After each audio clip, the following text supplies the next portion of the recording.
Buenas tardes, en primer lugar, y en segundo lugar les pedimos disculpas por haberlo hecho esperar unos minutos, fundamentalmente por responsabilidad mía, que me he retrasado 4 o 5 minutos, aunque Mariana decía que eran 6, mi reloj decía que eran 4 o 5, de manera que probablemente sean 6. Y antes de empezar, darle las gracias a Ediciones Dauro por esta iniciativa, por habernos invitado a estar aquí a hablar en público algunas de las cosas que a veces hablamos en privado, y también a la Asociación de la Prensa por acoger estos debates que desde cierto punto de vista son una rareza, porque hace ya tiempo que generalmente en los periódicos y en las revistas más usuales no se suelen plantear cuestiones de géneros y de estilo literario, sino más bien cuestiones de territorialidad, he dicho bien esa palabra, cuestiones de Producto Interior Bruto, de impuesto bruto añadido, de valor catastral, en fin, estas cosas, ¿no? Entonces hoy vamos a hablar de estilo y género literario. Nos acompañan en la mesa Ramón Repiso, del que solamente voy a decir que acaba de publicar un libro que algunos califican como su primer libro, pero no sé si realmente es su primer libro o su primer libro publicado. Me acompaña también Gracia Morales, que acaba también de publicar otro libro de poemas, y Andrés Soria, que no ha publicado todavía ningún libro de poemas, pero probablemente sea la persona de la mesa que puede hablar con mayor criterio, con mejor punto de vista acerca de los estilos y de los géneros literarios. Antes de pasarle la palabra a Andrés, que hemos acordado que fuera él el primero que hablara, me gustaría hacer una pequeña introducción sobre esta cuestión. Como en la mesa de los 4 que estamos, 3 somos poetas, pues en algún momento supongo que acabaremos hablando de poesía, si es que no vamos a empezar a hablar de poesía desde el principio.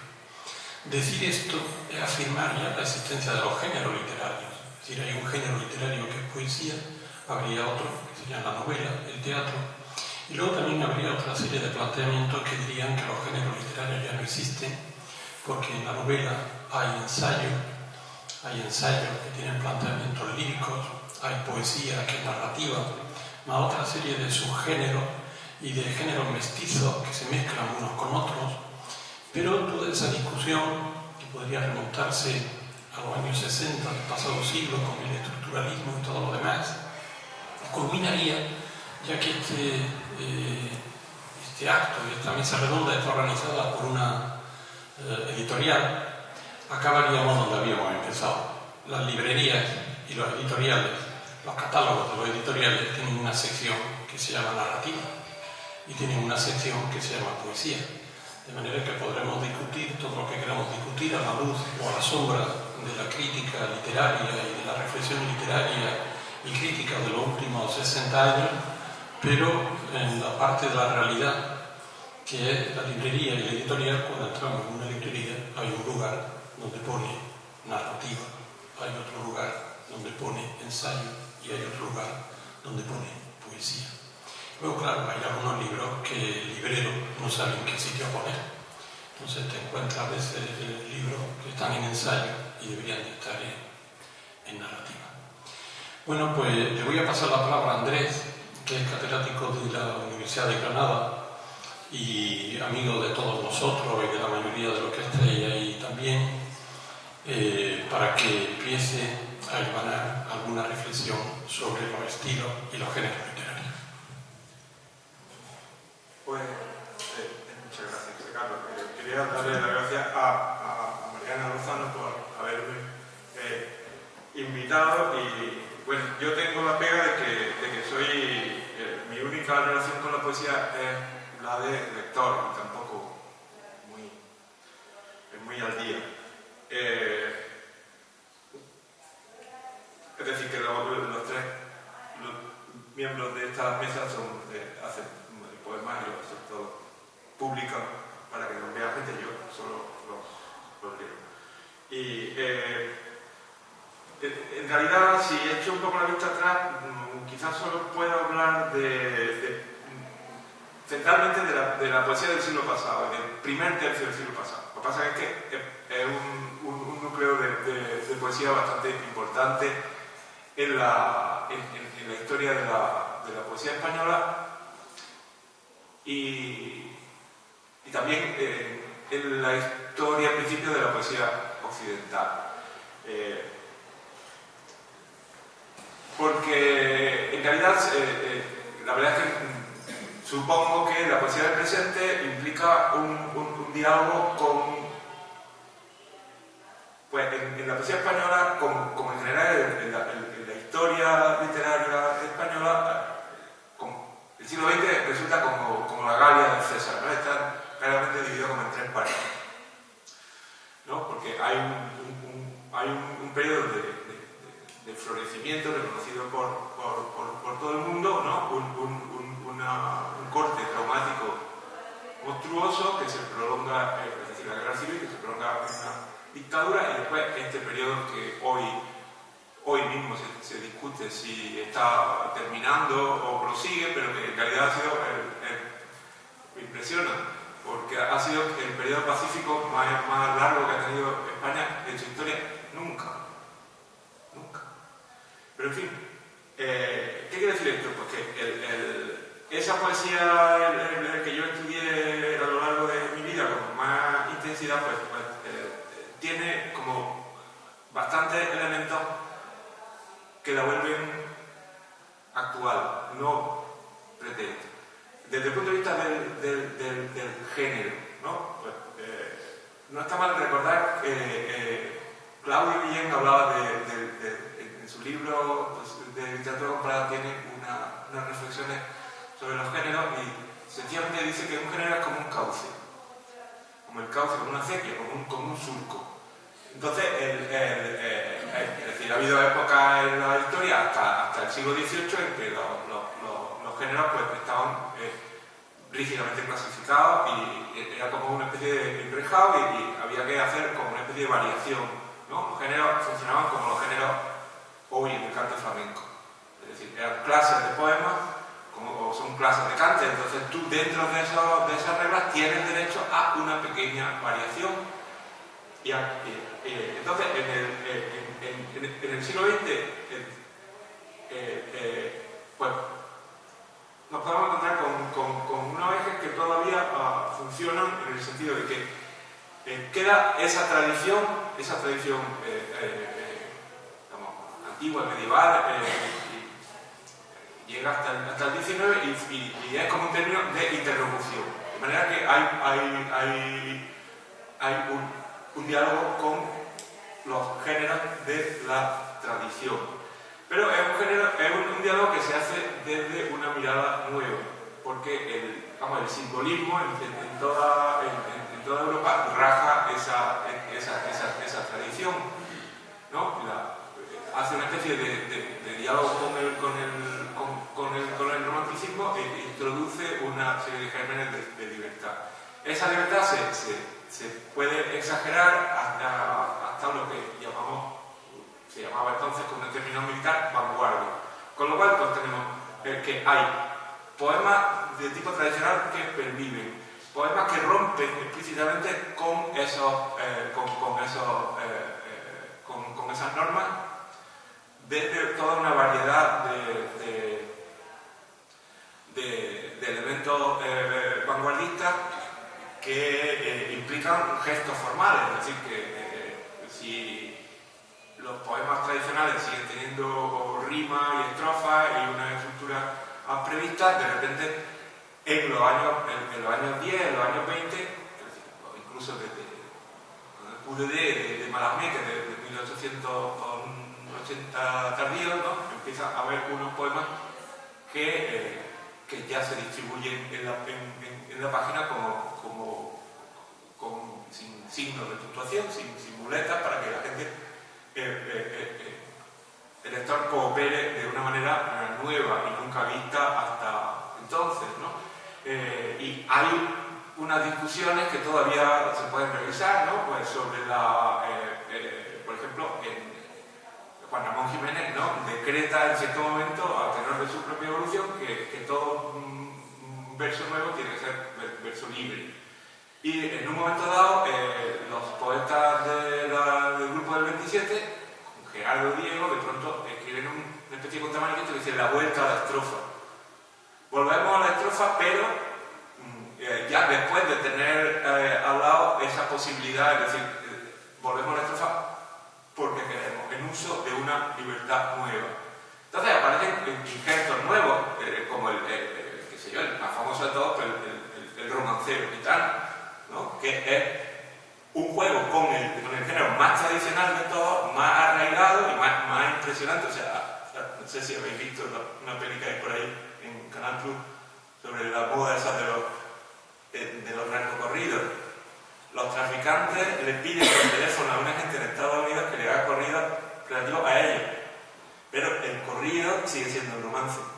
Y si tú quitas el héroe que trafica con coca y mata a los policías con el cuerno, el Kalashnikov, ¿no?, hay una serie de alteraciones, una serie de estribillos, pero pone los pelos de punta a ver que uno es un romance en 8 sílabos y dos, que los papeles de los héroes y de los villanos son los narcos y los policías, de manera que es un género que es como un piloto automático para esta gente. Eso está pasando en 2014. Como nos ha dicho Mariana, que teníamos que hablar, no es cortante, solo lo que acaba de decir, ese deseo de los narcotraficantes mexicanos muestra que a pesar de que vivimos en la sociedad, creo que se llama 2.0 o 3.0, la sociedad telemática, esto que ya todo está en internet, en fin, todo eso, pues estos señores no quieren un blog, no quieren que le hagan una página web, quieren que le hagan un romance. Bueno, pero tampoco sabemos si están esos romances en la página web. O sea, la gracia es como que... Cuando se reúnen no pondrán unas pantallas de plasma como en algunas ruedas de prensa en España, sino realmente contratan a unos músicos que canten a poco. Bueno, hay un cementerio como de los años...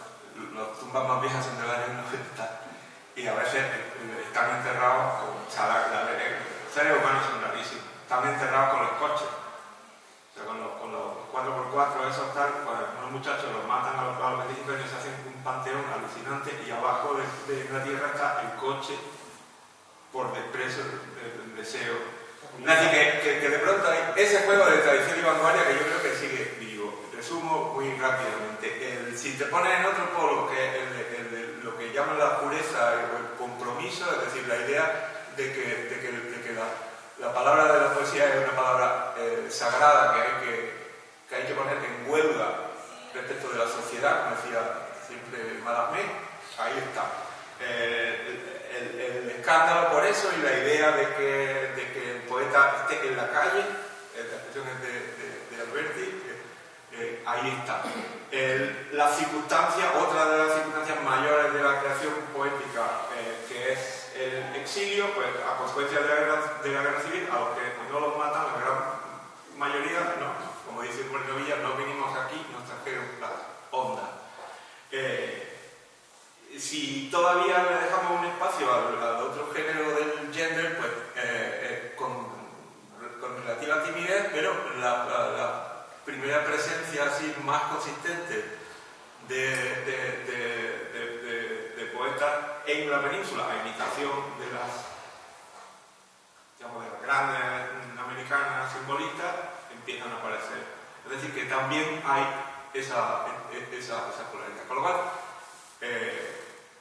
todo eso además acompañado por, como todos sabemos, por grandes realizaciones. No es solo doctrina genérica, sino grandes libros. O sea, estas cosas se llaman Sobre los Ángeles, se llaman Desolación de la Quimera, se llaman Poeta en Nueva York, ¿no? Son unos libros como para ponerse firme. Mal dicho, porque tampoco... O sea, libros extraordinarios que están en el canon no porque hay una conspiración de los profesores, sino porque históricamente, por lo más oscuro de la historia, se abren paso y se ponen en ese lugar, ¿no? Y hay libros que se quedan como el Poeta en Nueva York, es un libro que es rarísimo en su tiempo, sencillamente porque no es París, primera cosa. El poeta en París, todos iban a París, este aterrizó en Nueva York.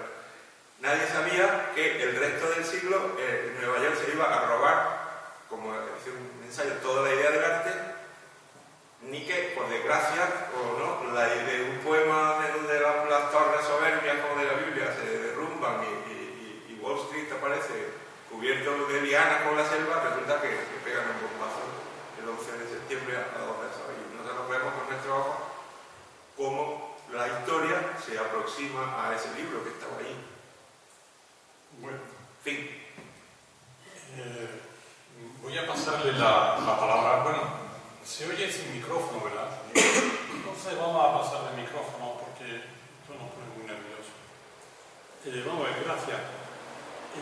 Siguiendo con lo que ha dicho André y con las consignas que nos ha dado Mariana, están los géneros, están los estilos, pero también están los discursos.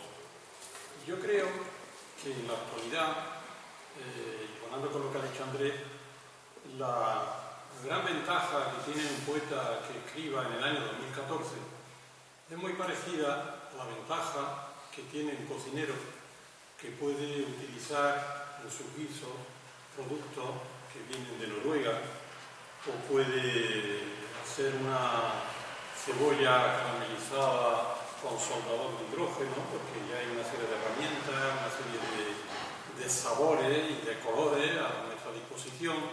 Sería muy imposible algunos de los guisos que se hacen hoy haberlo hecho en los años 50. Sería muy imposible escribir hoy de determinada manera, con determinados tonos.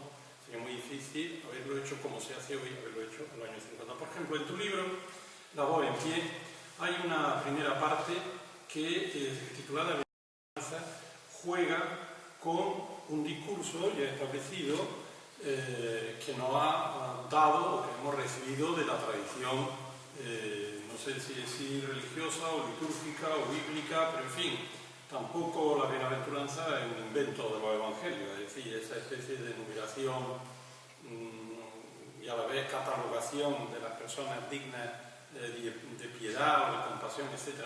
Entonces yo, basándome en esos poemas tuyos, te quería plantear si efectivamente tú crees que en tu libro y en los libros de los poetas vivos que estamos vivos, quiero decir, que siempre se habla de los poetas muertos, pero los poetas vivos también existen, por ofender a nadie, que los discursos, un poeta cuando se pone a escribir hoy tiene muchísimos discursos a su disposición. No recuerdo, hubo hace un año una chica joven, no recuerdo su nombre, que ganó el premio Lorca y sus poemas eran listas de la compra. Un poema que era una lista de la compra, pero cuando leía la lista de la compra había una historia, un sentimiento. Y tú tienes en este poema, en este libro, una bienaventuranza. Eso cómo se explica de la relación con el estilo, con los géneros, con los discursos, con la fusión, con el mestizaje. Bueno, me parece muy... Bueno, gracias de nuevo por estar aquí compartiendo esta tarde de charlas sobre poesía. A ver, me parece muy interesante esto que dice y en realidad enlaza con lo que estaba comentando André antes de cómo existe esta dicotomía entre la tradición y la vanguardia, ¿no? Esta poesía de vanguardia que realmente abre tantas puertas a las posibilidades, sobre todo de la poesía, que no solamente prepara, me parece que es importante que prepare al autor para poder escribir un poema ya casi con cualquier material, ¿no? Con cualquier discurso. Pero me parece también que es muy importante que prepara a los lectores para aceptar eso. O sea, creo que para mí ese cambio revolucionario que suponen los movimientos de vanguardia no solamente abre las posibilidades del escritor, sino que también abre el horizonte de expectativa de los lectores. Y eso me parece también muy importante porque escribimos también muchas veces lo que el lector está preparado para leer, o quizá no, hay autores que se adelantan, el lector está preparado, pero que a su vez terminan abriendo sus cauces, que decía antes también Andrés, ¿no? Termina saliéndose de sus cauces. Entonces yo creo que ahí está verdaderamente una de las cuestiones fundamentales hoy. Hay múltiples tradiciones, creo que la idea de canon funciona si uno se está echando la vista bastantes décadas atrás, pero el canon actual es que se ha roto también incluso la idea de canon. Tú decías lo de la lista de la compra y yo pensaba en poetas ya consagrados como Nicanor Parra, ¿sí? Que el chileno Nicanor Parra, dentro de la neovanguardia, recuerdo un poema suyo que empieza diciendo amores, 5, operaciones quirúrgicas, 8, recuerdo no sé cuánto, 10, besos de tornillo, 25, besos hollywoodenses, y es así el cuento, ¿no?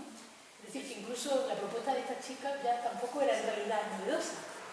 Entonces, realmente para mí el problema hoy en día es que es verdad que el escritor, el poeta dispone de una cantidad innumerable de posibilidades discursivas, pero a su vez lo difícil es seguir haciendo poesía con tu hueso.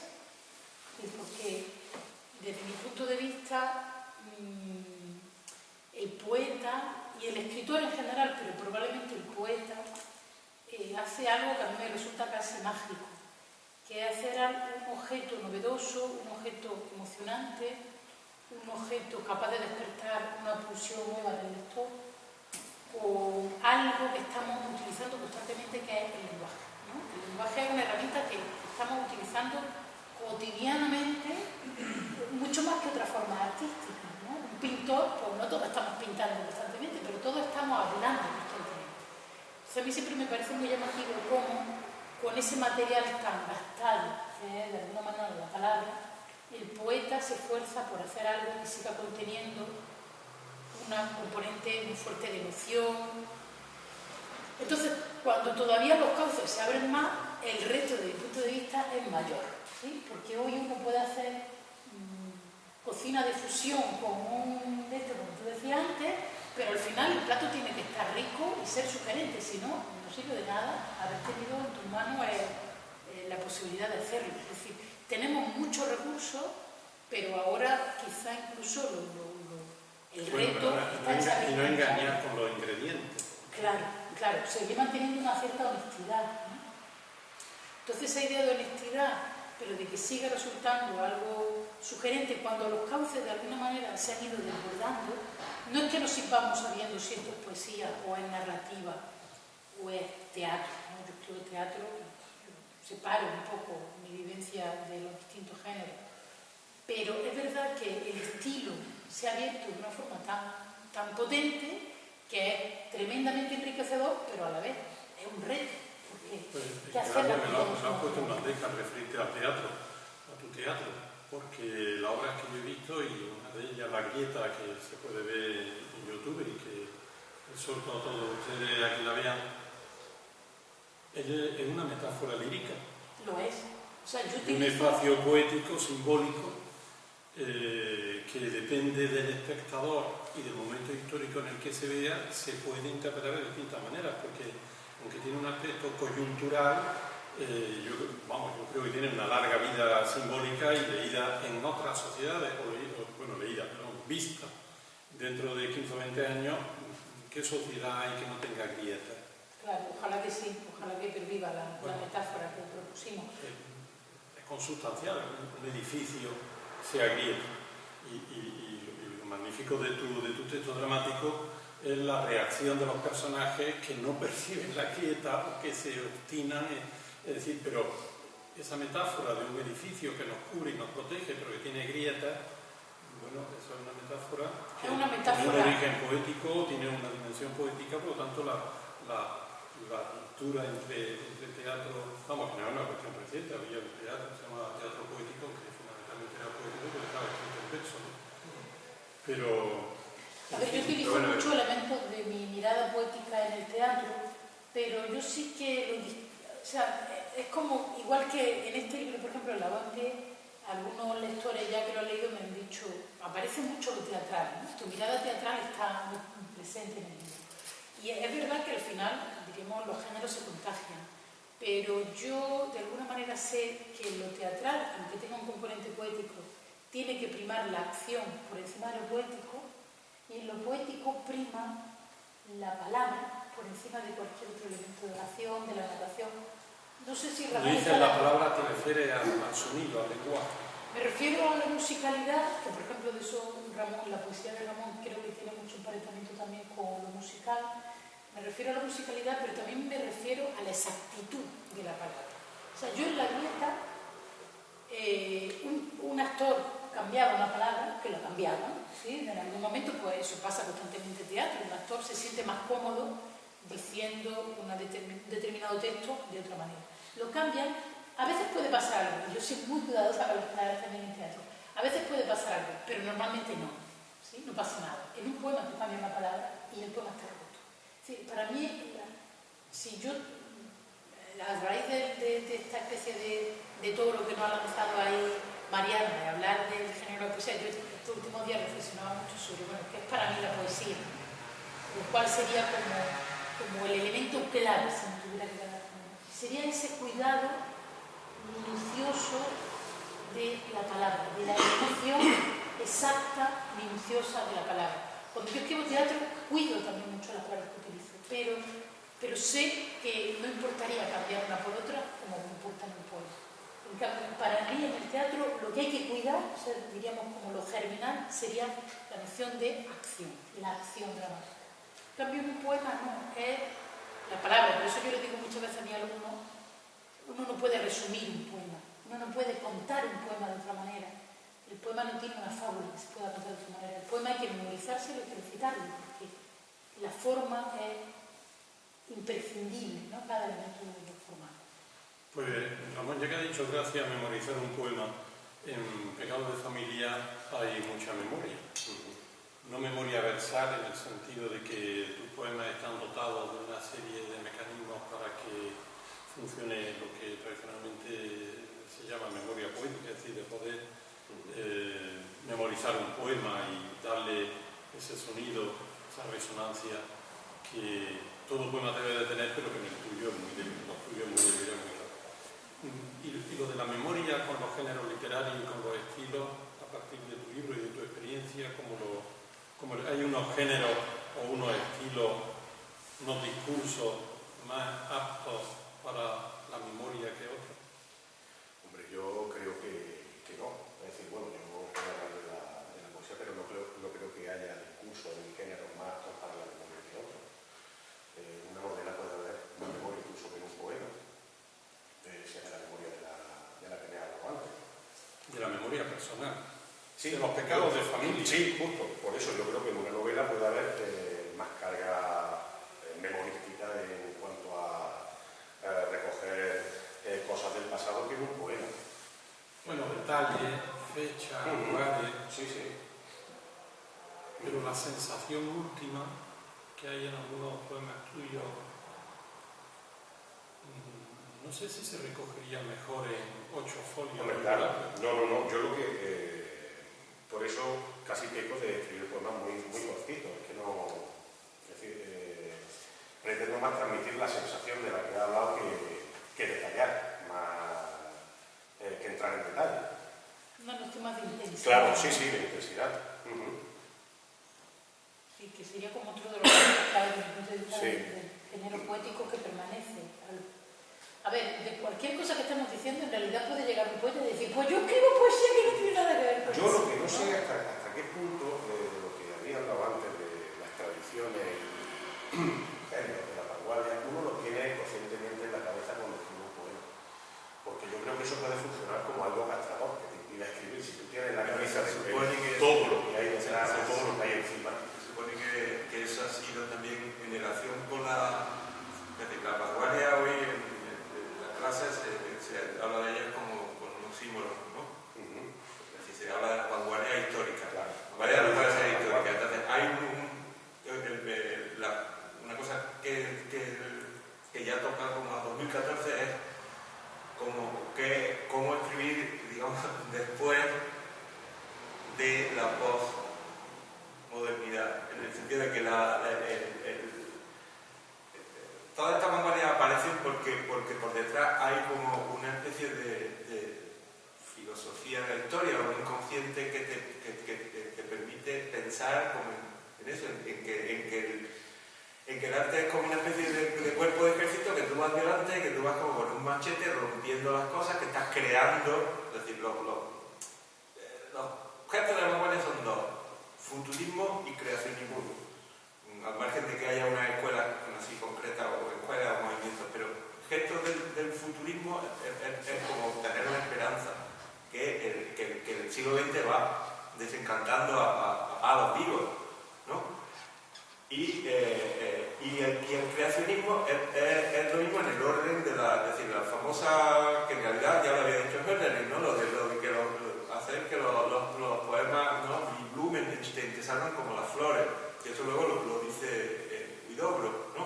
Es decir, que hay que cantar la rosa, etcétera, hacerla florecer en el pueblo. Entonces, ese impulso luego va teniendo como una especie de inercia, un frenado muy largo, pero cuando llega al fin de siglo hay como esa especie de almacén gigantesco de tradiciones, de lenguaje, un poco lo que decía Gracia. Entonces, la cosa es cómo se mueve uno en eso, ¿no? Y una vez que ya ha habido un primer movimiento, digamos, en la posmodernidad, en el fin del siglo pasado, ¿no?, que ya había una cuestión de recombinación, ¿no?, lo que pasaba en la arquitectura y todo eso. Pero yo lo que veo es que eso, como el tiempo es implacable, también ha pasado. Entonces, ahora, ¿cómo funciona? Como con pedazos de pedazos de pedazos, tiene que haber también una parte de olvido. La modernidad, eso lo tenía, si no se lee Nietzsche, ¿no? Esa protesta contra la protesta contra el historicismo, pero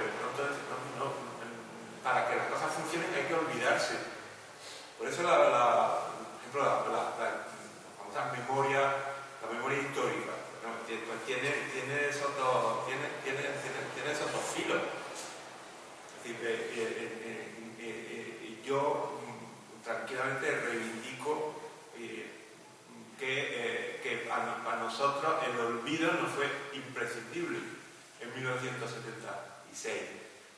¿Por qué asombrosamente aquí la gente no se entretuvo en ir a perseguir a los sociales y a los torturadores, que todo el mundo sabía dónde estaban? Pues porque no era nada en comparación con lo que teníamos con el futuro que nosotros teníamos que buscarnos.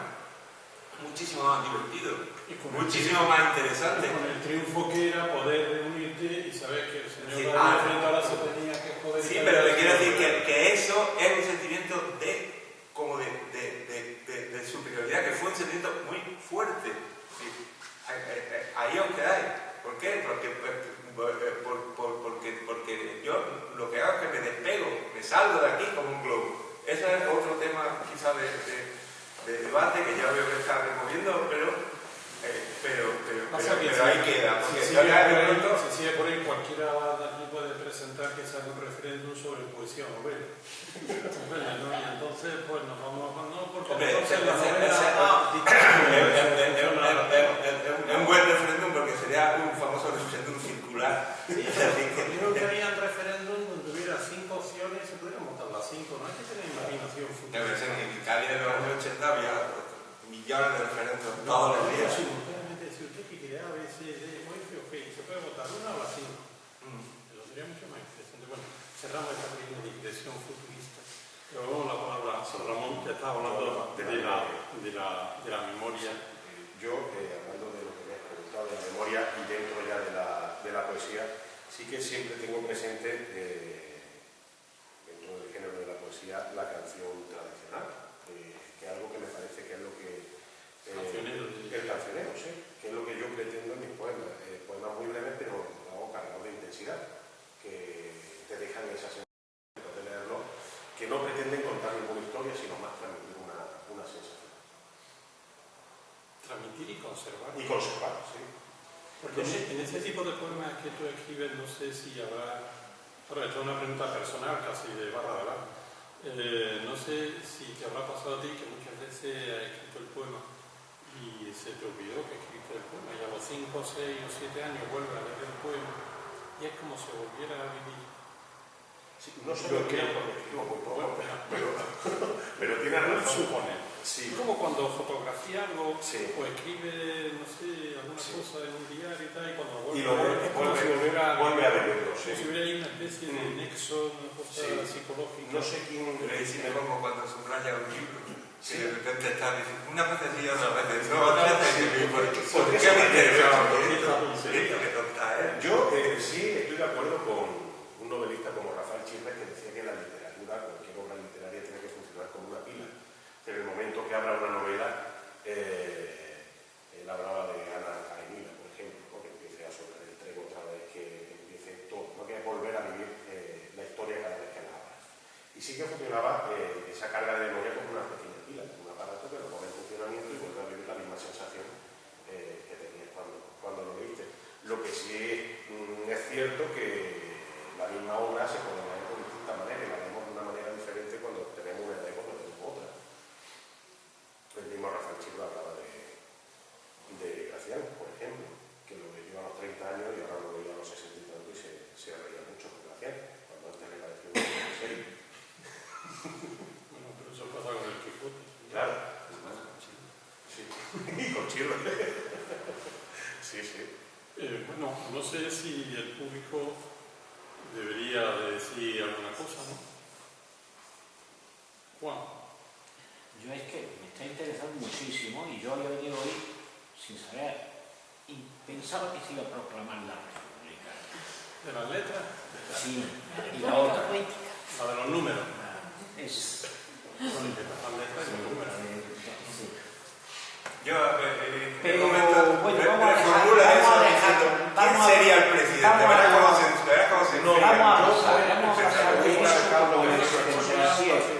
Vamos a pasar con el 77. Después del poema fonético que acaba de sonar sin interrumpir la voz de alguien que ha sido un hermoso kikiriki, Eso estaba contratado. que yo sé que José Carlos ya le había echado al triste y demás, y le había dicho a qué hora tenía que hacer el homenaje a Gallo.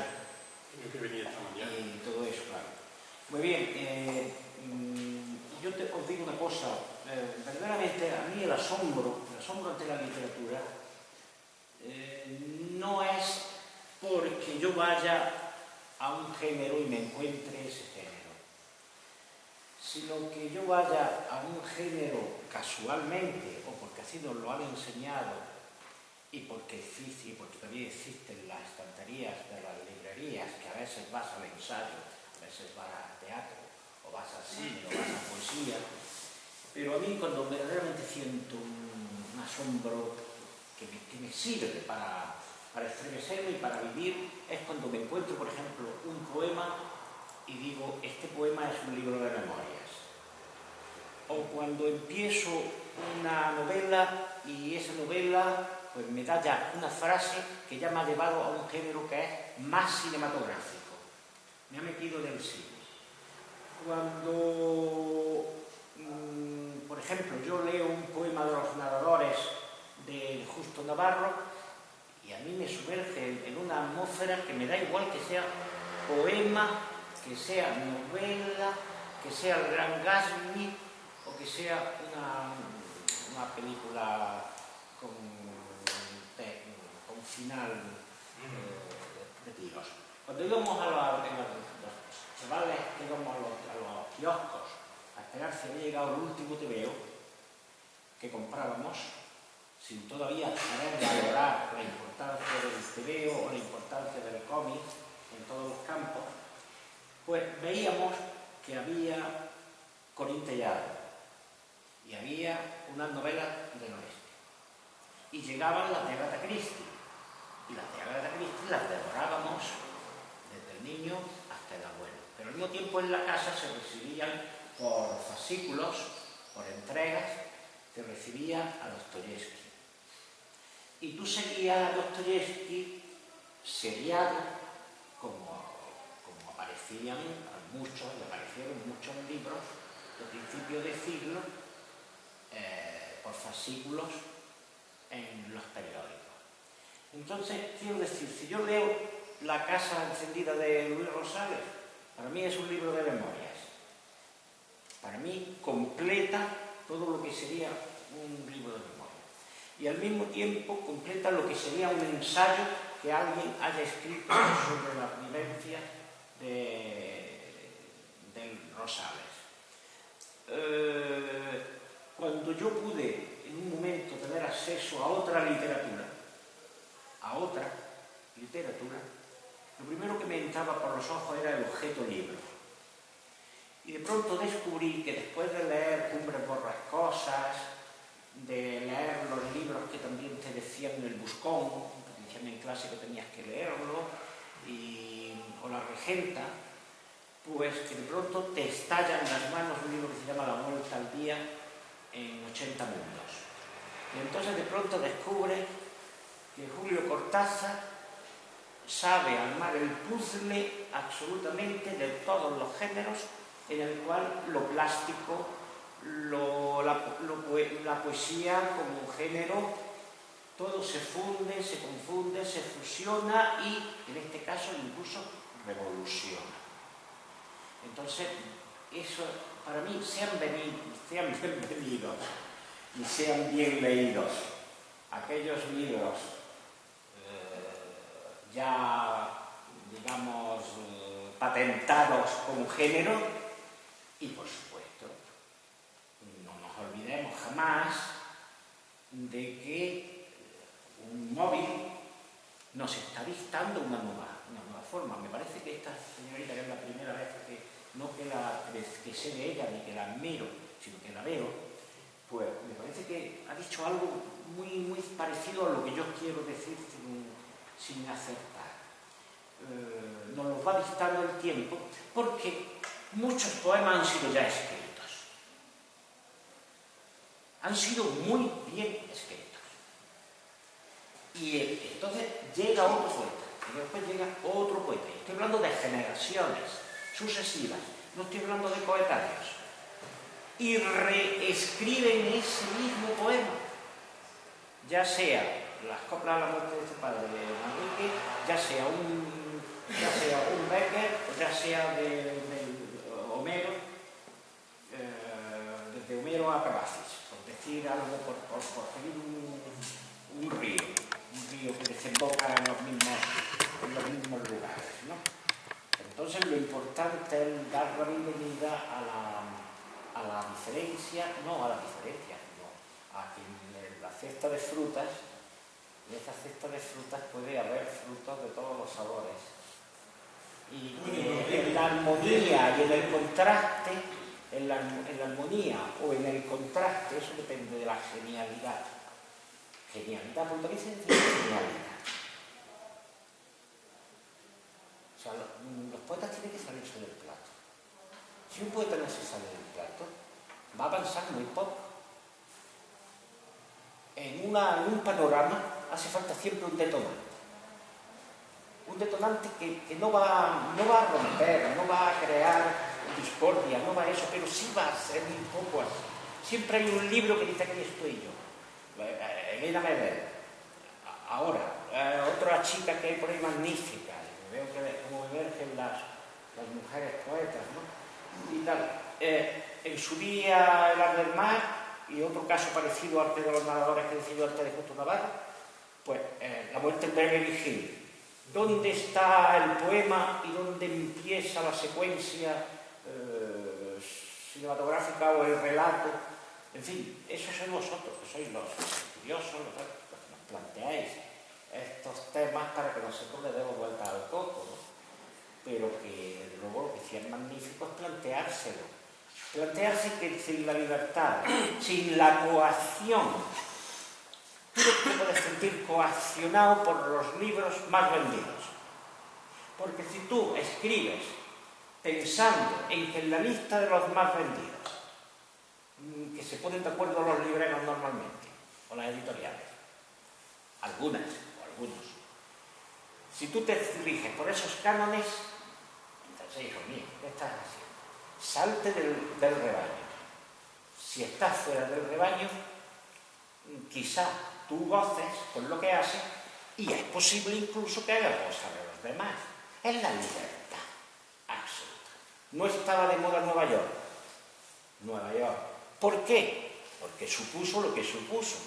Nueva York, el juego de Nueva York también es un ensayo. O sea, esto es todo. Y ha mencionado tú sobre el poema Bienaventuranzas, tal. Bueno, pues fíjate tú, desde el Sermón de la Montaña ha llovido mucho, pero por ahí ha pasado Mario Benedetti, ahí ha pasado Ernesto Cardenal, han pasado tal y cual, y ¿qué es lo que le hacemos o le hacen las voces que llegan y rompen? Si es que no son vulgares, porque si son vulgares no vale para nada, eso no sirve para nada, esto es regodearse en su propio ombligo, hacer evolucionar. Entonces, yo ponía ese ejemplo de la bienaventuranza como uno de los registros o discursos posibles con connotaciones evidentemente religiosas, claro, como poetas contemporáneos tenemos a nuestra disposición. Sí, pero fíjate lo que no es nuestra lengua, vamos, y no en el español de la península, pero en inglés, es decir, sin la prosa de la Biblia, es que no es pensable Elvis Presley. O sea, es que no, así de grupo, quiero decir, Nina, si no la puede saber. El ejemplo de la sociedad anglosajona, digo, lo que hacen las sociedades anglosajonas con la Biblia no lo podían hacer las sociedades hispanas, porque en las sociedades anglosajonas conviven armónica o desarmónicamente 20 tipos de lectura de la Biblia. Mientras que en la sociedad hispana, la Biblia, la ley pontífice y aquí para bueno, no solamente la Biblia, el sistema penitenticial, los horarios del metro, es decir, aquí hay un que la ley te la interpreta. Y además te la mete por la vida. Mientras que en la sociedad anglosajona otra. Pero bueno, creo que querías decir algo, te había gracias. Yo ahora estaba pensando, justo como en el momento que estábamos hablando, de pronto me he dado cuenta de que los cuatro que estamos en la mesa, los cuatro somos filólogos. Una profesión llamada a desaparecer. Bueno, ojalá que no. Pero hay un género secular que es la sátira antifilológica, eso sí. Claro, pero o sea, es una profesión consistente en que los demás, cuando no tienen nada que hacer, se meten con él. Pero a mí me llamaba la atención que fuera, o sea, esta idea también de la solución de la traducción, ¿no? Un filólogo se supone que se pasa, pues, 5 años cuando la hice yo y yo preguntaba, ¿tú 4? Tú eras ya de los 4, yo todavía era de los 5. Bueno, los alumnos de ahora de 4 años, pues leyendo y aprendiendo lengua y literatura, ¿no? Entonces, de alguna manera, yo creo, Ramón está a punto de decir algo que creo que no termina de decir, esto de que a veces también hay que olvidarse de la tradición, ¿no? Porque si uno tiene ahí como el peso, ¿no?, de estos poetas a los que admira, pero a los que no llega, ¿no? Esos libros de los que estamos hablando, Poetas en Nueva York, Vallejo. Yo tengo amigos que dicen, yo no empecé a escribir porque cuando leía a Vallejo o a Alexandre y me di cuenta de que nunca iba a poder llegar a escribir como ellos, pues yo dije, ¿para qué voy a escribir yo?, ¿no? En mi caso, yo los leo, los admiro muchísimo y ni me hago la pregunta porque yo necesito seguir escribiendo. Podría elegir no publicar, efectivamente, pero yo de alguna manera necesito seguir escribiendo. Para mí es una pulsión, pues, que no, un poco inevitable, ¿no? Pero es verdad que está esa mezcla entre la formación tradicional, la formación de haber hecho filología, de haber leído mucho, de seguir leyendo mucho, y luego, dentro de lo que decía Juan antes, esa búsqueda de la propia libertad, ¿no? De buscar un camino como personal, único, honesto también, dentro de toda esa tradición, ¿no? Como lo antiguo, o sea, la tradición es inevitable. Entonces, con soluciones que están ahí, pero quiero decir, hay una metáfora tan poderosa como la de los enanos a hombros de gigantes, ¿no? Es del siglo XII. Empiezan otra vez a estudiar, se empiezan a crear las universidades, empiezan las ciudades, empiezan los estudios generales y entonces empiezan a redescubrir la literatura grecorromana. Estos son gigantes. Estos nosotros no podemos superarlos en la vida, nosotros somos enanos. Pero hay uno que dice, no, nosotros nos subimos en su chepa, vemos más lejos que ellos. Somos enanos a hombros de esos gigantes. Entonces, esa metáfora es poderosísima. Y es una de las posibilidades, pues, de calmarlo de la ansiedad de la influencia. Que por otro lado, ¿no? el libro ese de Harold Bloom, lo que ya el título es fantástico porque la idea también de la filología tradicional, ¿no? Es la frase esa que en realidad todo el mundo le atribuye a Salinas, pero nunca sabemos dónde está escrita, pero la idea de la crítica hidráulica, ¿no? Es decir, una mirada, la crítica hidráulica, la crítica de la fuente, es decir, es como una cosa pacífica. Tú ves la tradición, aquí está el nacimiento de este motivo que va circulando por los siglos, ¿no?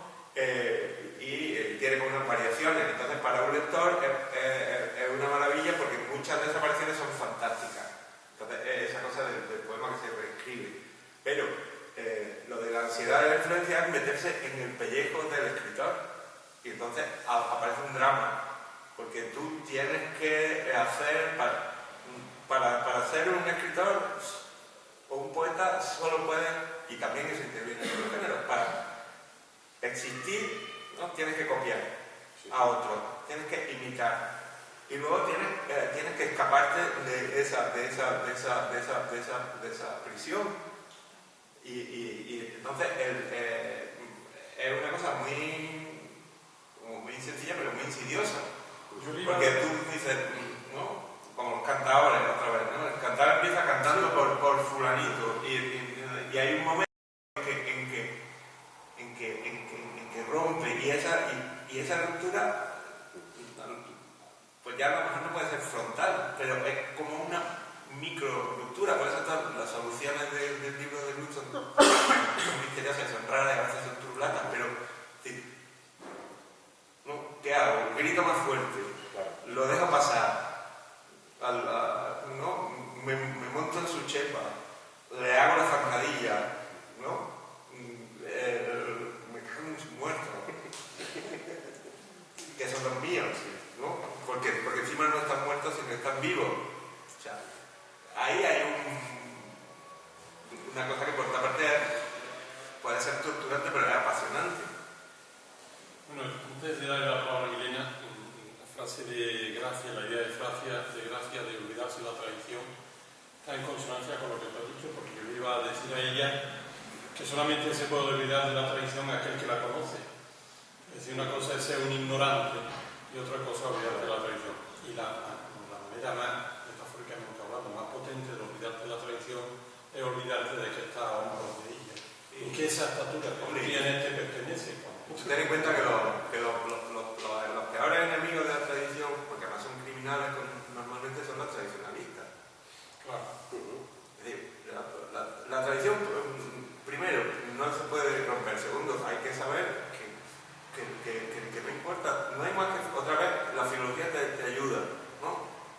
Traditio quiere decir entregarte. Es como una carrera de obstáculos. Tú tienes el palo ese que te lo lleva hasta ahí. Tú corres y corres tu trecho. Entonces, para que la tradición esté viva, tiene que estar como moldeada, intervenida, escupida. Es decir, el tradicionalista dice, no, esto es una tradición milenaria que no hay quien la haga esto. Automáticamente la vuelve frágil, porque como no se mueve, es tiesa, y al ser tiesa, por que la hagas de plomo, la rompen. Y al romperla tienes que defenderla y matar a los demás. Sí, eso en el terreno político no tiene vuelta de hoja. Yo recuerdo que igualmente que hablado del flamenco así, en esos mismos términos, que la mejor manera de reforzar la tradición de la filología fuera. Bueno, le damos la palabra a Milena. Me parece muy interesante el debate que teniendo sobre estos distintos temas, que en realidad Tienes que hablar muy mal.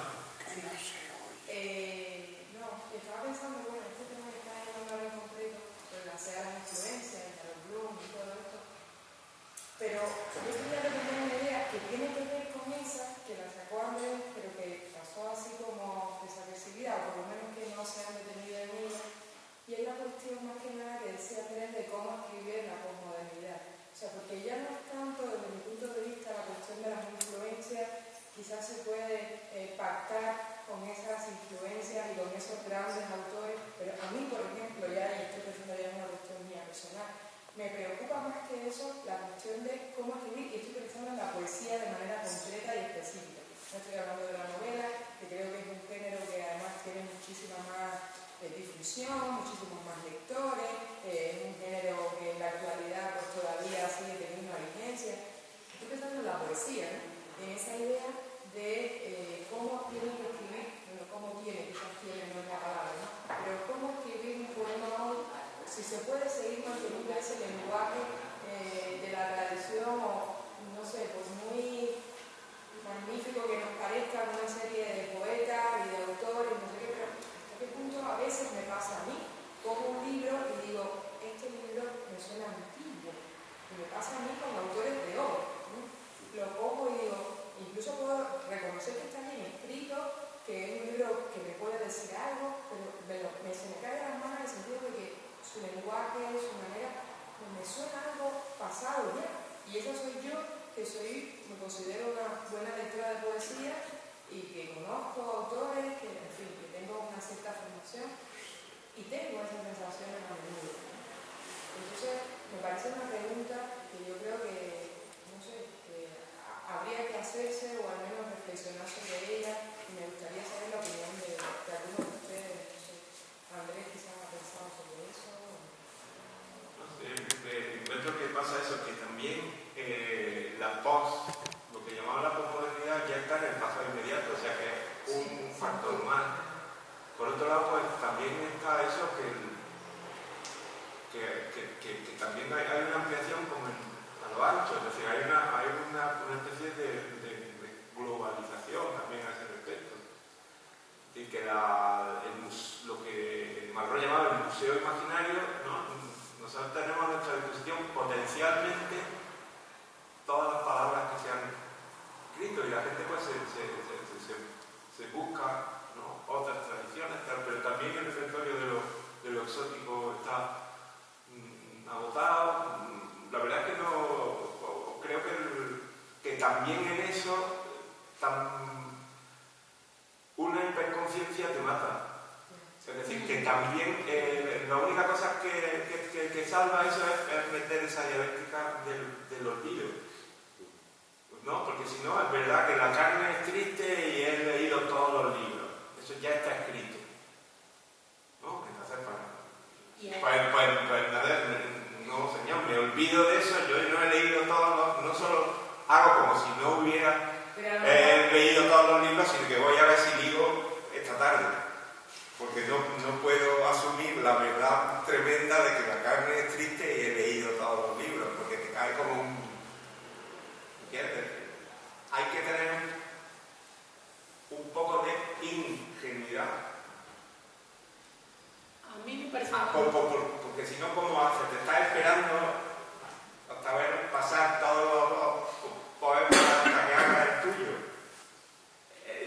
O sea, esa conciencia crítica no puede tener más desarrollada. De la misma manera. No, pero también tiene que haber un momento de como yo que sé, como de jugar al tenis, ¿no? Que es peloteo y te sale muy bien, ¿no? Y ahora vamos a jugar de verdad, y se te agarrota el brazo y entonces ya de verdad 6-1, 6-0, pero alguien, ¿entiendes? Eso yo decía antes, como lo pongo presente continuamente todo, pero que a mí también me ocurre lo que decía Milena, que yo tengo las mismas dudas.